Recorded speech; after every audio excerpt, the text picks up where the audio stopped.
گناہ کرتا ہے بندہ پھر توبہ کرتا ہے، پھر گناہ کرتا ہے پھر توبہ کرتا ہے، یہ کرتا رہتا ہے۔ فرشتے اللہ کی بارگاہ میں عرض کرتے ہیں کہ مولا یہ تو بار بار وہی کرتا ہے پھر توبہ کرتا ہے۔ اگر ہمارے ساتھ کوئی غلطی ایک بار دو بار کر دے، تیسری بار تو ہم اسے چھوڑیں گے بھی نہیں۔ السلام علیکم ورحمۃ اللہ وبرکاتہ۔ امید کرتا ہوں آپ سب خیریت سے ہوں گے۔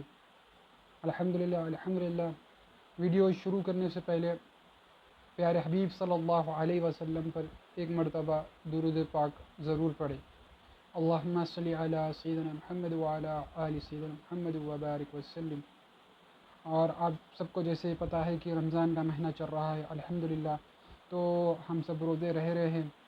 روزے تو رہ رہے ہیں، کیا ہم گناہوں سے بچ رہے ہیں یا ہم گناہ کرنے سے رک رہے ہیں؟ اگر آپ کو گناہ ہو رہے ہیں یہ ایک بار ویڈیو ضرور سنیں۔ تو سلمان اظہری صاحب گناہ کے تعلق سے جو گناہ کرتے ہیں ہم اس کے بعد توبہ کرتے ہیں، کہ اللہ ہمارے گناہوں کو معاف کرتا ہے۔ ویڈیو شروع کرنے سے پہلے نبی پاک صلی اللہ علیہ وسلم کی ایک حدیث پاک ضرور سنیں۔ روزے دار کے منہ کی بو، حضور پاک صلی اللہ علیہ وسلم فرماتے ہیں کہ روزے دار کے منہ کی بو اللہ کے ہاں مشک سے بھی زیادہ پاکیزہ ہے۔ سبحان اللہ! تو کیا مقام ہے روزے دار کا، آپ دیکھ رہے ہیں۔ روزے دار کے منہ سے اگر بدبو بھی آئے تو وہ مشک سے بھی پاکیزہ ہے۔ سبحان اللہ!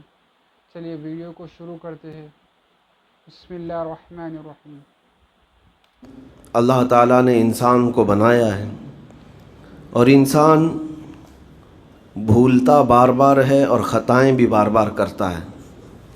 بے شک خطا کرنے والا اور بھول جانے والا اللہ کی بارگاہ میں ایسا نہیں ہے کہ وہ ہمیشہ کے لیے ناکارہ ہے، بلکہ اللہ تعالیٰ نے اسے زندگی میں بار بار موقع دیے ہیں کہ تو اپنی خطاؤں سے اور اپنی بھول سے پھر سے دوبارہ اپنی اچھی زندگی میں آ جا، اور اسی کو ہم توبہ کہتے ہیں۔ بے شک توبہ کا جو آپشن رکھا گیا ہے انسانوں کے لیے، مسلمانوں کے لیے خاص طور پر، بہت ہمت والا ہے دروازہ ہے، بہت ہمت والا دروازہ ہے۔ اور اسی وجہ سے حدیث پاک میں یہ ہے کہ گناہ کرتا ہے بندہ پھر توبہ کرتا ہے، پھر گناہ کرتا ہے پھر توبہ کرتا ہے، یہ کرتا رہتا ہے۔ فرشتے اللہ کی بارگاہ میں عرض کرتے ہیں کہ مولا یہ تو بار بار وہی کرتا ہے پھر توبہ کرتا ہے۔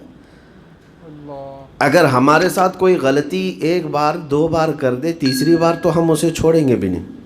بے شک انسانوں کی طبیعت تو یہی ہے۔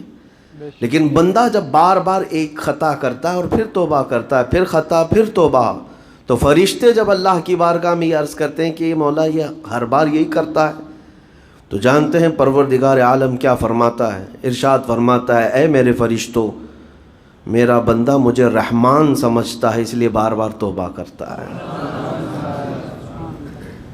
مجھے وہ ارحم الراحمین سمجھتا ہے، ورنہ کون بار بار اللہ تبارک و تعالیٰ کی بارگاہ میں دروازہ کھٹکھٹاتا؟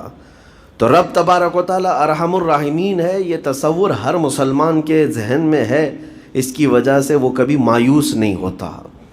اور شیطان کا سب سے بڑا حربہ کیا ہے جانتے ہیں آپ؟ سب سے بڑا بہکانے کا اور گمراہ کرنے کا اور ہمیشہ گناہوں میں ملوث رکھنے کا سب سے بڑا آلہ، کہ بندے کو سب سے پہلے نا امید کرتا ہے، اب تیرا کیا ہوگا، تو بہت برباد ہو چکا ہے۔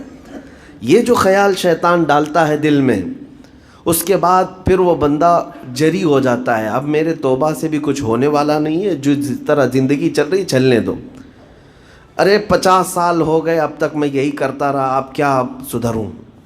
یہ جو خیالات ہے یہ شیطان ڈالتا ہے تاکہ اس کی کفر پر موت ہو جائے، تاکہ وہ ہمیشہ گناہوں کی موت مرے۔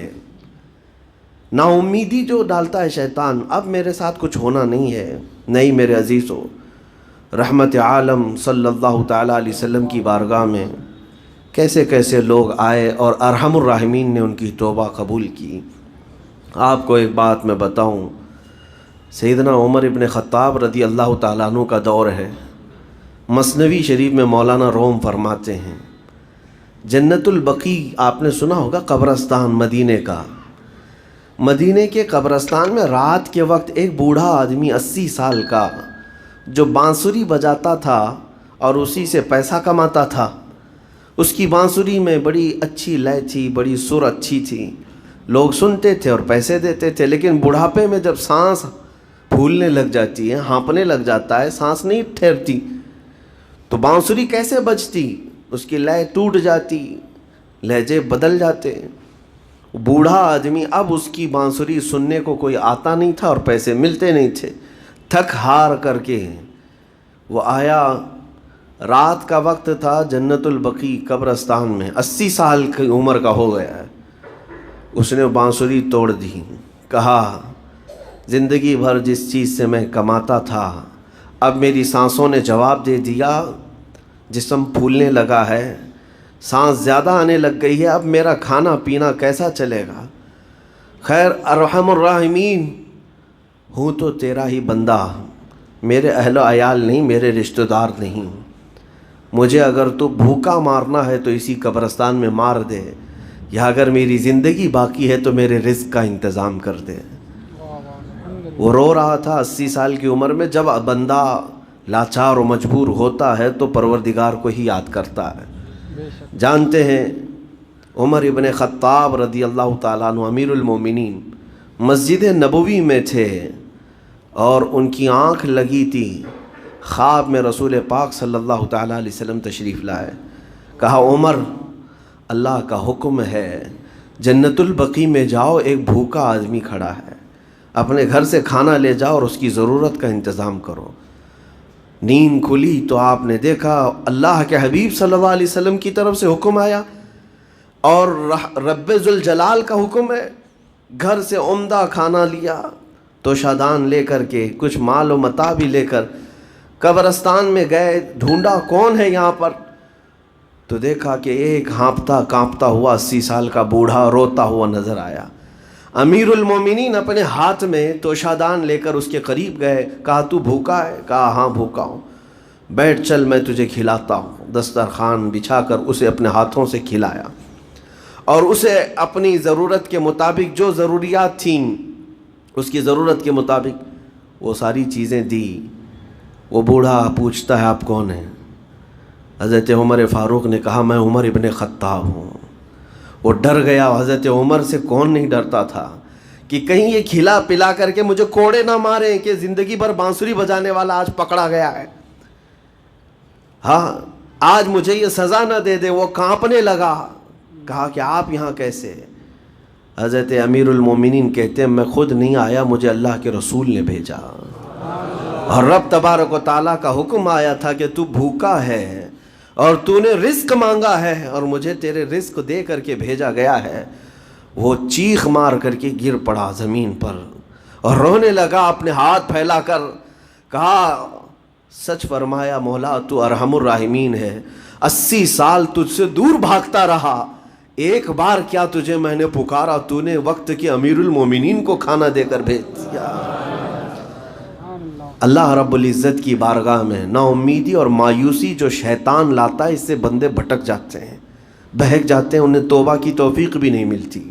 اسی لیے میرا مولا فرماتا انا عند ظن عبدی بی، رب تعالیٰ فرماتا میرا بندہ میرے بارے میں جیسا گمان کرتا ہے میں اس کے ساتھ ویسا سلوک کرتا ہوں۔ تم کیا گمان کرتے ہو؟ وہ سخت پکڑ کرے گا، ابھی مار ڈالے گا، وہ غفار ہے، قہار ہے، جبار ہے، لیکن ساتھ میں وہ ستار بھی ہے، وہ رحمان بھی ہے، رحیم بھی ہے۔ اگر رب تبارک و تعالیٰ ہر چیز پر پکڑ کرتا تو ہمارا تو جینا ہی نہیں تھا، یہاں پر اتنے گناہ ہو چکے۔ اور وہ رب تعالیٰ فرماتا وسعت رحمتی کل شیء، میری رحمت نے ہر چیز کو گھیر رکھا ہے۔ اللہ رب العزت بندوں کو معاف کرنے کا اظہار زیادہ فرماتا ہے۔ اور جانتے ہیں آپ، گناہ جب عام ہوتے ہیں، میں آپ کو اپنے گھر کی بات بتا دوں، میرے گھر میں آپ 4 دن کے مہمان بن کر کے آئے ہیں، کبھی میری کھڑکی توڑ رہے ہیں، کبھی دروازہ توڑ رہے ہیں، کبھی ہمارے گھر کے برتن پٹک رہے ہیں، کبھی فرشی اکھاڑ رہے ہیں، کب تک برداشت کروں گا؟ آپ کو نکال کر باہر کر دیں گے، مہمان نہیں، یہ بلا ہو گئی ہے، گھر سارا اجاڑ رہا ہے۔ ایک چیز پر چھوڑ دیا جائے، 2 چیز پر چھوڑ دیا جائے، یہ انسانوں کی فطرت ہے۔ انسانوں کی فطرت. لیکن رب کائنات اپنی کائنات میں ہم بندوں کو اتارا ہے, ہم نے کیا نہیں بگاڑا اس نے. بے شک. اپنے گناہوں سے اس کی زمین کو لال کر دیا. اللہ اکبر. ہاں, اس کی نافرمانی سے ہم نے اس کائنات کے رنگ کو بدل دیا. کھلے عام گناہ, ننگا پن, بے حیائی, عیاشی, سب کچھ ہوتا رہا. اس کی کائنات ہے, اس کی زمین ہے, اس کی سلطنت ہے. اور ان گناہوں کی وجہ سے جانتے ہیں آپ, سمندر اللہ کی بارگاہ میں عرض کرتا ہے کہ مولا تو مجھے اجازت دے دے, میں ایسی طغیانی لاؤں گا کہ یہ سب ہلاک ہو جائیں گے. ہوائیں اللہ سے اجازت مانگتی ہیں, تو مجھے شدت دے دے, میں اتنا تیز اڑاؤں گی کہ ان کے پرخچے اڑ جائیں. لیکن جانتے ہو اللہ کی طرف سے جواب کیا آتا ہے؟ سمندر کو بھی رب تعالیٰ فرماتا ہے, ہواؤں کو بھی کہتا ہے رب تعالیٰ رک جاؤ, میں میرے بندوں کے انتظار میں ہوں, اللہ. میرے بندوں کی توبہ کے انتظار میں ہوں سبحان اللہ. کہ میرے بندے میرے پاس لوٹ آئیں گے. اسی لیے اللہ کے حبیب صلی اللہ تعالیٰ علیہ وسلم ارشاد فرماتے ہیں, اللہ تعالیٰ کو سب سے زیادہ خوشی کس بات کی ہوتی ہے جانتے ہیں؟ رب تعالیٰ اپنے بندوں سے کب خوش ہوتا ہے؟ مثال دے کر کے میرے آقا نے فرمایا, مثال دے کر سمجھایا. صحرا میں, ڈیزرٹ میں ریتیلے میدان ہوتے ہیں, اس کا سفر بڑا ڈینجر ہوتا ہے. آج بھی ڈیزرٹ ہیں بہت سارے, سہارا ڈیزرٹ کا نام سنا ہوگا آپ نے. ہم گئے ہیں, 200-250 کلومیٹر تک آپ چلتے رہو گاڑی, نہ ایک درخت نظر آتا ہے, نہ پہاڑ نظر آتا ہے, نہ گھر نظر آتا ہے, کچھ بھی نہیں.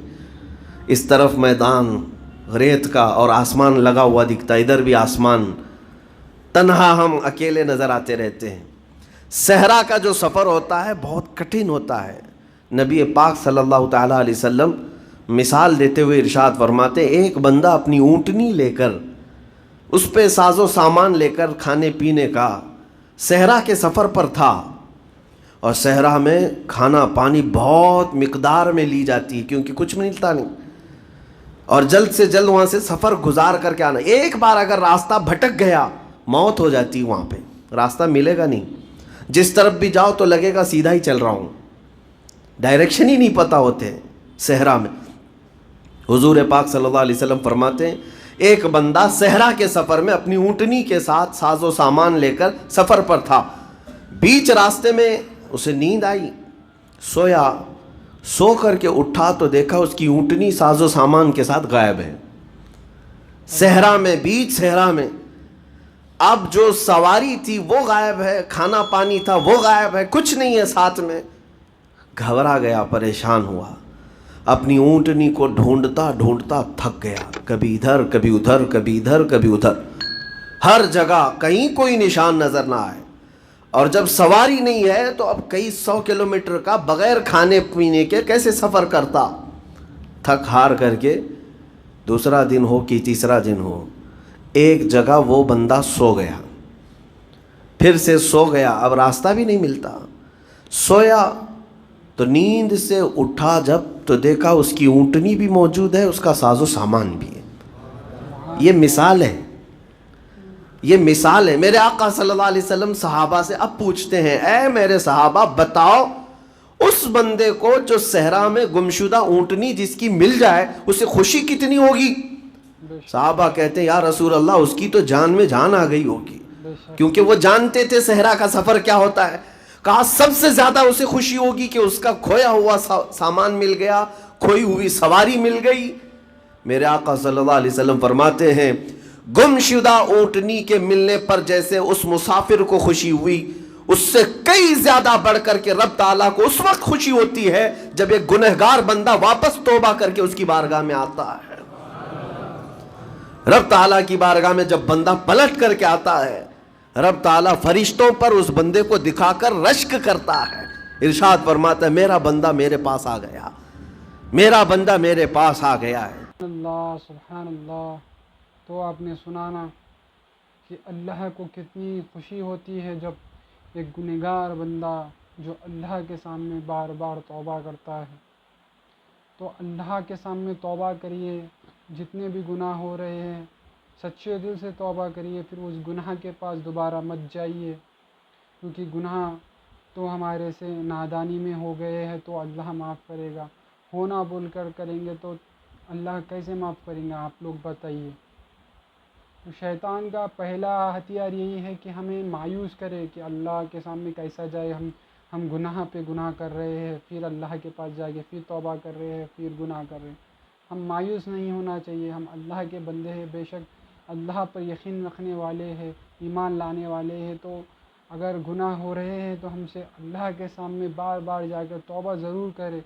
اللہ بے شک معاف کرنے والا ہے، رحمان ہے، رحیم ہے، کریم ہے، دونوں جہاں کا بادشاہ ہے، بے شک اللہ ہمیں معاف کرے۔ اگر آپ کو یہ ویڈیو پسند آئے تو لائک شیئر سبسکرائب ضرور کریں۔